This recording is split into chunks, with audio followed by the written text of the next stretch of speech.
പന്തളം നഗരസഭയുടെ പുതിയ ചെയർമാന്റെ ആദ്യ കൗൺസിൽ യോഗത്തിൽ UDF പാർലമെന്ററി പാർട്ടി നേതാവിന്റെ പ്രതിഷേധ സമരം.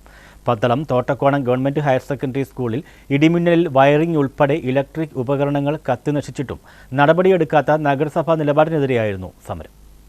പന്തളം ഉപജില്ലാ കലോത്സവം നടന്നുകൊണ്ടിരിക്കെ നവംബർ 8-ാം തീയതിയാണ് ഇടിമിന്നലിൽ ഹൈസ്കൂൾ കെട്ടിടത്തിലെ ഇരുനില ബിൽഡിംഗിലെ വയറിംഗ് ഉൾപ്പെടെ 13 ഫാനുകൾ, 15 ട്യൂബ് ലൈറ്റുകൾ, ലാപ്ടോപ്പ്, പ്രിന്റർ, കുടിവെള്ള മോട്ടോർ, ഫ്രിഡ്ജ്, ചാർജറുകൾ തുടങ്ങി നിരവധി ഇലക്ട്രോണിക്സ് ഉപകരണങ്ങൾ കത്തിനശിച്ചത്.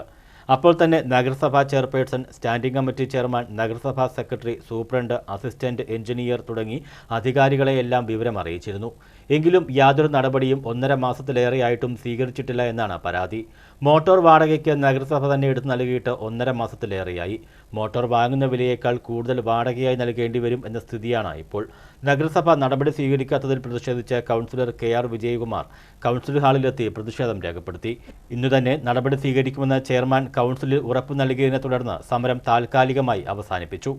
ഇന്ന് തന്നെ നടപടി ഉണ്ടായില്ലെങ്കിൽ ഡിസംബർ 26-ന് രാവിലെ 11 മണി മുതൽ സെക്രട്ടറിയുടെ ഓഫീസിന് മുമ്പിൽ സത്യാഗ്രഹ സമരം നടത്തുമെന്ന് കൗൺസിലർ KR വിജയകുമാർ പറഞ്ഞു. News bureau, Pandalam.